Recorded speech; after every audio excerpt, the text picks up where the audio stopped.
Hey, everybody. Whitney here with a Divine Feminine solo episode. And today I am offering a Tarot 101 Intro to Tarot course class video. I'm going to keep it fairly short. I feel like I always say that, but I'm going to try. What I want to offer is an overview. As all of you know, many of you know, I am a tarot reader. I use tarot cards, oracle cards. I offer for anyone who finds me on Instagram, if you follow me and then DM me, I will pull some cards for you. I reference tarot in a lot of my episodes, be it, the guest or identify and heal, or in the Divine Feminine ones. And I also always pull tarot or oracle cards for my Divine Feminine episodes. So what I want to do is offer to those who have no clue really about what tarot is, because I noticed that a lot of people that I read for, when I ask, do you know much about tarot cards? They'll say, I've seen them, I've heard of them, I don't know about them. So I'm going to give you a quick intro on a bit of the history of tarot, and then kind of break down the deck, how it works, and sort of the meanings of the different suits and cards that are in the deck, and how they can be used, and what the experience of working with tarot cards is like. So to get started, when did tarot cards first come into being? When were they first referenced in history?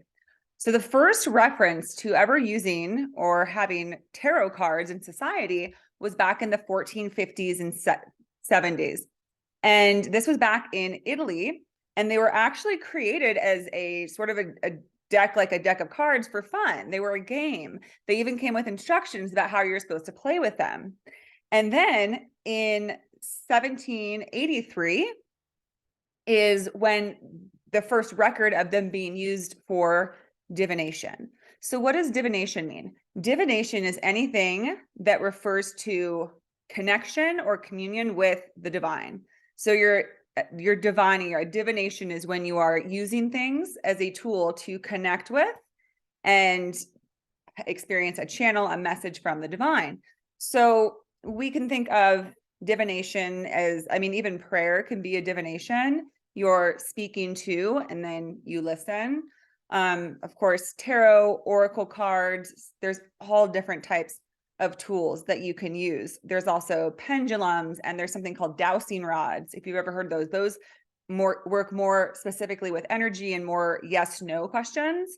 With dowsing rods, there are these two rods that you hold, and you can ask it to indicate what a yes is, what a no is, and it will change positions to indicate that. And then you can ask questions about, like, a yes or no question. Tarot is not so much yes or no. Tarot is more about themes, concepts, ideas.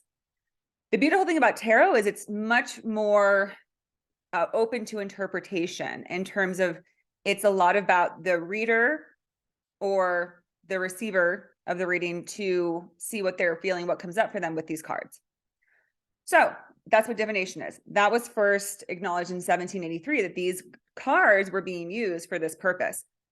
And then the first record of what we know as the current tarot deck, I don't know, I didn't see anything about the decks that we use today being the ones they used all the way back in 1440. I think they just heard reference to them. I don't think there's an actual record of those cards. If you know differently, please leave me a comment, send me a DM on Instagram. I'd love to know. But I do know that in 1909, that's when the Rider-Waite deck, which I have right here, my little mini deck, my little pocket deck that I keep in my purse, so I can always have a tarot deck handy, because you just never know when you might have a tarot emergency. It happens. These first came about in 1909. So that's when this first tarot deck, the tarot that we know, was created. And what is this deck? The tarot deck. Here's the thing about it. Let me distinguish between, people often ask, what are oracle cards versus tarot cards? Thank you for asking. It's 333 right now, by the way. The guides, the angels are with us for this video. They're like, yeah, tell them about this. This is great. Tell them how they can talk to us and connect with us. Okay, so a tarot deck is made up of 78 cards, and those 78 cards do not change. They do not waver between the original deck and a totally different deck. Oracle cards can be anything you want them to be. They're literally just divination tools where people have chosen a theme for their deck, and each card has a different symbol, meaning, phrase, illustration, whatever it might be. And with that, it usually has a booklet and will tell you what that particular Oracle card means, right? They have Moonology cards, they have crystal cards, they have nature cards, but then, they can have literally anything you want. Tarot decks are also, there are thousands and thousands of variations, right? You can have like unicorn tarot. You can have literally any type. You could have like Star Wars tarot. You can have flower tarots.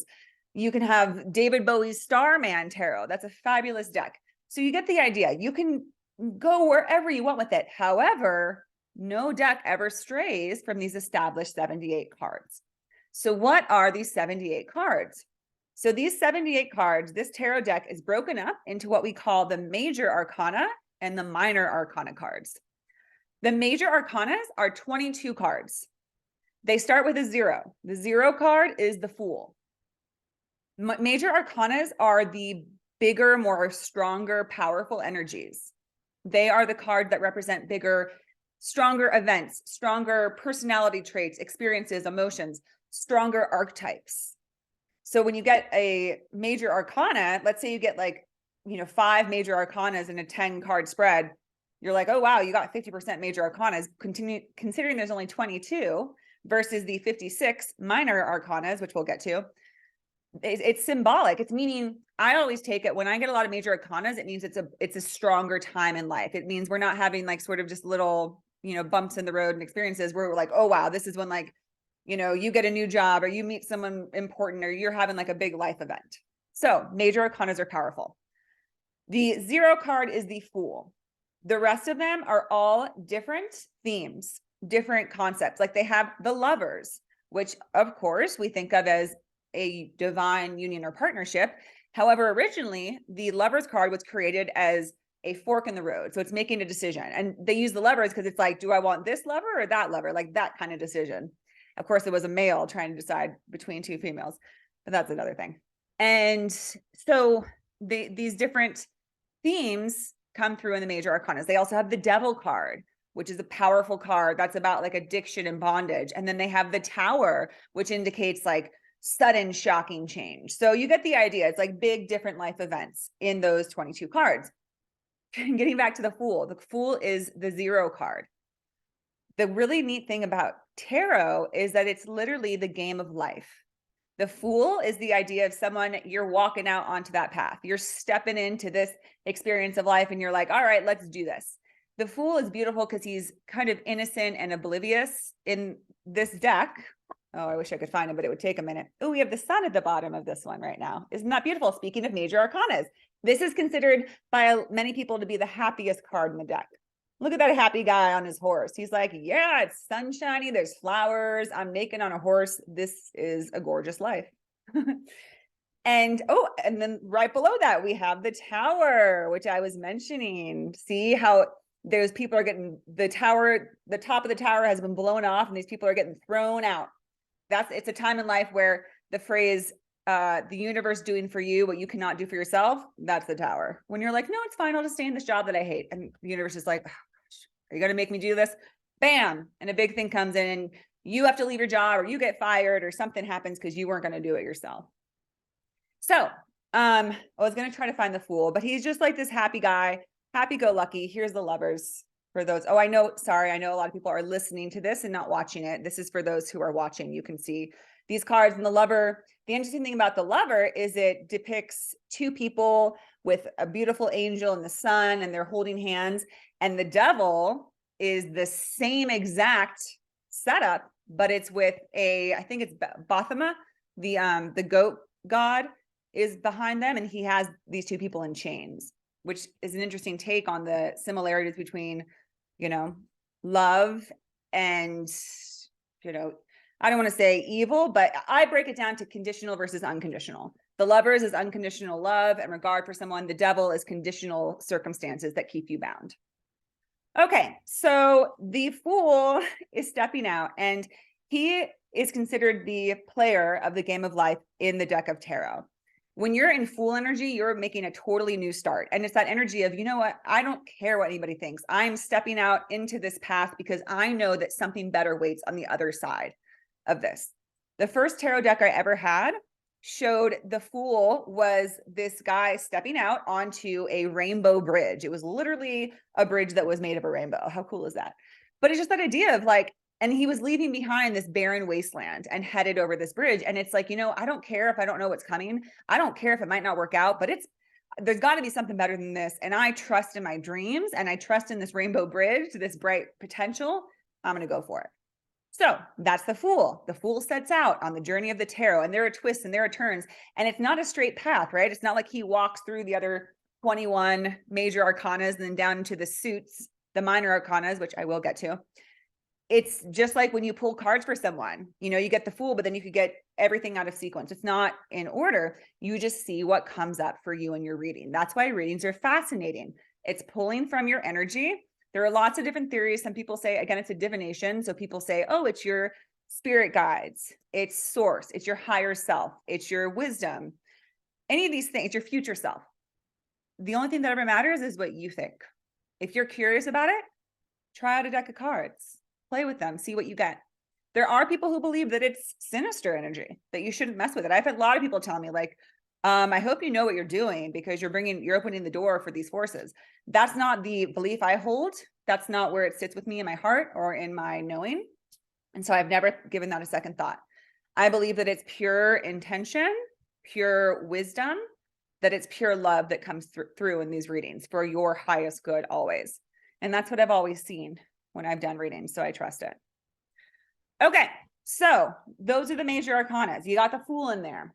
They're playing the game of life. So the major arcanas are the big archetypes, the big life experiences, the big themes. Then there's the minor arcanas, which there are 56 cards. The minor arcanas are just like a standard deck of playing cards. They're broken up into 4 suits. Those 4 suits are based on different life experiences, emotions, creative energy, life and home, and then deliberate action, different things that you experience, again, from your day-to-day life. That's why it's a part of the game of life. They also, the 4 suits can be represented by the 4 elements: earth, air, water, fire. So now I'll finally go ahead and tell you what they are. Earth, the pentacles, sometimes referred to as the coins, or there's coins, there's pentacles, there's stones in certain decks. It represents material life, right? So the pentacles is all about the foundation of your life in this, you know, physical world. So it's about your family, your home, your work, your livelihood, your finances, abundance, right? So that's the type of stuff that's going to come up. Let's say you've started a new job, or you've started really working at a craft, or started going back to school. Those are all pentacle things. They're things that you do in this world to contribute to your personal growth and path of physicality, more material things, right? Then and that's the earth, right? So that represents earth element. Then there's water, which is represented by the cups. And the suit of cups is all about your emotions. This is the card that is, you know, your greatest joys, your greatest loves, your greatest heartbreak, you know, your greatest turmoil, your greatest challenges, your greatest fears, all of that. That's within the suit of cups, which is represented by water. Then there's the suit of wands, also known as spears, sometimes rods, but what's the wands is the fire. So this is the suit of this divine spark of creativity, that innovation, inspiration, again, creative energy. The wands are the things that come up when you've decided that you want to start something new, that you want to start a musical instrument, that you want to start a book and you've realized the topic, that you want to study something really hard because you're really interested. It's something that gets you fired up, right? It's when you start to realize, like, I'm going to start wielding this magic wand, this spear, whatever you want to call it, and I want to start creating. I want to get into that creative space. And then the final suit is air, which is swords, the suit of swords. And swords Just like air is very cerebral in your mind, it's when you are taking deliberate action towards something. You're being logical, right? Creative fire energy is like big and it's powerful, but it's not so much precision in terms of taking precise steps. The sword is the one that's like, okay, so you want to start this business. Well, you're going to have to call this person and you're going to have to get a lease on this place. You're going to have to get a loan out.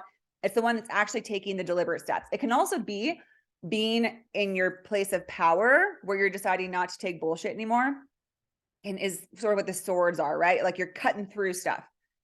All of these suits have both what we would call positive and negative. A lot of people say, and I agree, there's no bad card in the deck. It just illustrates all the experiences of life, right? Which life has high highs and low lows and everything in between. So for example, in the sword suit, they have the 9 of swords, which is like just mental anguish.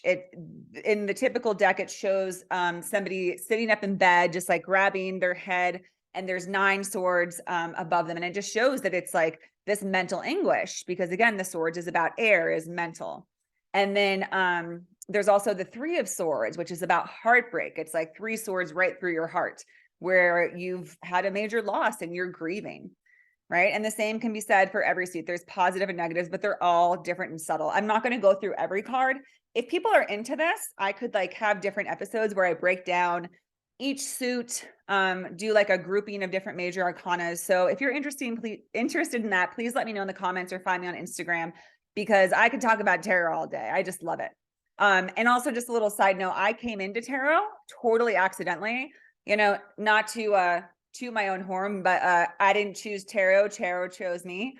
I had a friend who I'd met and around this time, and we hung out a few times before she shared that she did tarot, and I was kind of nervous about it. I was like, no, it's okay.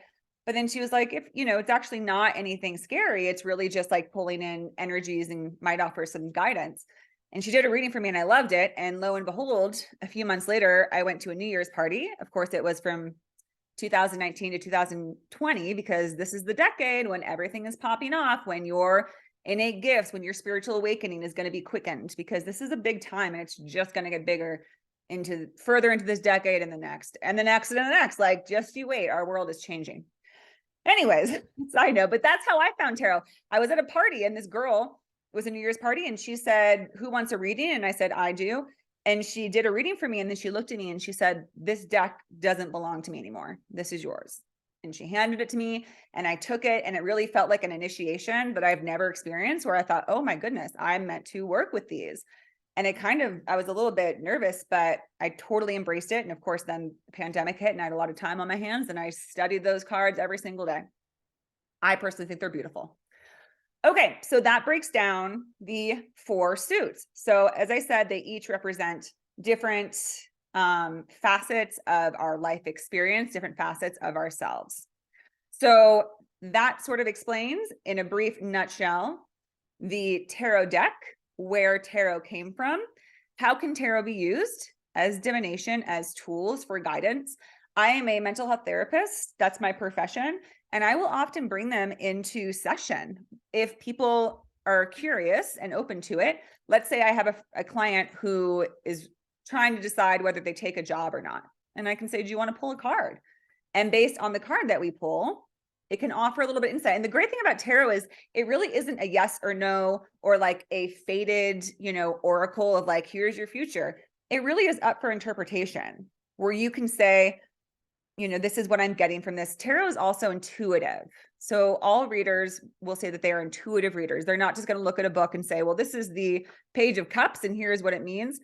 Oh, that's something I left out. I'll get to that in a second, how each suit breaks down. We'll do that and then we'll wrap up. But all readers are intuitive. Something's going to come to them. It's their guidance. You're pulling in the energy of the querent, I believe is what we call the person you're reading for, the querent, like they have an inquiry. Okay, then to wrap this up, I did need to share, how do the 4 suits break down? Well, they are similar, again, to a deck of cards. Let's take the cups, for example. Just like a deck of cards, they have an ace. Each suit has an ace, a 2 through 10 card, and then court cards. In the tarot, the court cards are the page, the knight, the queen, and the king. So to go back to the beginning, let's say we're in the suit of the cups. Again, each suit has this same sequence, right? Ace, 2 through 10, queen or page, knight, queen, king. The ace is, it's all about a new beginning. It's the energy of potential. I always equate it to like a cauldron where you're stirring the essence of that suit. So let's say you have the ace of cups. It's like this big boiling pot of potential for new love romantically, new endeavors that you love, new works of your heart. Like it's just this, oh wow, something big is brewing. That's what I think of the ace cards. Then 2 through 10, each number cards, I won't go into it this time, but they all are fairly similar, like all 2s, all 4s, all 8s, what have you, are fairly similar themes. Not necessarily, they are a bit different in each suit, but there's a 2 through 10 card. And then the page in the court cards is, to me, is a messenger. It's like very childlike, young energy. When you think of a page, they are a apprentice, right? They're apprentice to the king. They will be king someday. So this is somebody that has the wisdom and knowledge, but in a very early stage, right? As a very novice beginner. So it's like this little, I always think of the page as offering like this little seed of something. Like the page can come along as like a new opportunity for a new home. Just a little, like maybe you got an email from Zillow, or like you drove past a place on the street, or you just got an inheritance and you're like, I have this money. Like that's like the page where it's like, here's this little thing. What you going to do with it? Here's this little gift. Pages always are kind of bringing a messenger or a gift or some little token of that suit. Then you have the knight, and knight is movement. Knight is when you're actually moving forward with something in the process. You're gaining that courage, because when you think of a page versus a knight is more than a servant to the king. He's working with the king, right? He's out there in battle. So the knight is when you get a little, courageous. You get some of that grit and you're like, I'm going to go for this. I always think of it as the page has this offering and he almost gives it to the knight, and then the knight takes it to bring it to where it's meant to be, which I would say, like, I picture him taking it to the queen, because then we have the queen. The queen energy, to me, again, everybody has different interpretations. I'm just giving mine, but in general, the queen is when you're in this energy of, I would say it's like you're orchestrating and creating that which you wish to have an experience. And it's also, you're really tapping in. It's beautiful that it's feminine, because you're tapping into your essence and your aura, and you're letting it be seen. With each queen, she is fully in the energy of that suit. She has orchestrated it. She has worked with it. She has mastered it. And now she's with it. She is operating within it. It's become almost like her superpower is to work with that. So she's creating, we could basically say she's creating the kingdom. She's doing everything needed to create it. And then the king, I always think of is, it's been created, it's been established, and he rules over it. He oversees this kingdom that has been made. He calls the shots. He tends to his people. He is noble. He is all of those things. And with each suit is different. So like, just to give brief examples, with the wands, if you think of the king of wands, he is the entrepreneur. He's the innovator. He's the one that's like created a whole new corporation, is now a billionaire, and is working to, inspire and lead the people and help the people and offer things to the people. Whereas the king of swords is much more about being very decisive and action oriented and focused on a broader thing, right? On overseeing this kingdom and ruling with nobility and honesty, and just holding down, making sure that things work at a base level. Whereas the king of wands might be a little bit all over the place. Like one day he's talking about, this new division in the business, and then the next day he's talking about something else. He's all over. But the king of swords is more steady, tried and true, that mental air energy. Okay, everybody, I know that was a lot, maybe a bit all over the place, but hopefully for those who didn't know about tarot, you learned a little more. And for those who already knew it, I hope it's helpful and informative. I am going to go ahead and close by pulling. Ooh, and look who this is. The devil just came out. Do you see how it's similar to what sorry, again, I'm speaking to those who are watching on YouTube. The devil card is very similar to the lovers. Just the difference is it's chains instead of freedom, which is a big difference, right? A little thing can make a big difference. Okay, so from this Rider-Waite deck, the OG from 1909. Can you believe that? Back in 1909, they didn't have much to do, but they were playing with tarot. They were They were getting into it. All right. So let's see what card wants to come out for the highest good and greatest guidance for everyone listening whenever you find this reading. What wants to come out? I'm just going to go ahead and pull one. Ooh, we have a major arcana, as I spoke to, and now you get to learn about the Hanged Man. This is card 12 of the major arcana. Again, the major arcana, there are 22, but because the Fool is 0, you go from 0 and then 1 to 21. And this is number 12, the Hangman. So the Hangman is all about surrendering. The Hangman is about releasing and surrendering to receive new knowledge, new wisdom. This card depicts a man hanging upside down, not very comfortable, like from this like tree branch, and he's just hanging there. But his head is lit up like a light bulb. It's surrounded, it almost looks like a sun behind his head. And it's to indicate that because he's surrendered, because he's taking this pause, when you get the Hangman, it often means that there might be a lull or a pause in your life from big change, from big developments, maybe from, romance or work evolvement changes, but it's bringing in new wisdom so that when you turn back upright, you're thinking differently. You're doing what you need to do so that you can move in to that next phase. But it's really highlights that importance, which is actually my mantra right now, which is surrender to receive. Surrender and trust that things are going to work out for you if you just give it to the universe. That's basically what he's doing. He's saying, all right, I'm done. I'm just going to chill out upside down here like a bat and hang out until I get clarity. And so instead of trying to force it and overthink it, he really is like letting go of his thoughts until all of a sudden something's just going to come to him without even trying. So I hope that message resonates with you all, because again, I know that that's my mantra now at this point in my life, after being very, deliberate and feeling like I needed to make everything happen. I'm saying, you know what? I'm just going to follow your guidance. I'm going to surrender. Whatever goes, goes. Whatever comes in, comes in. And I'll trust love to take care of the rest. Have faith in that.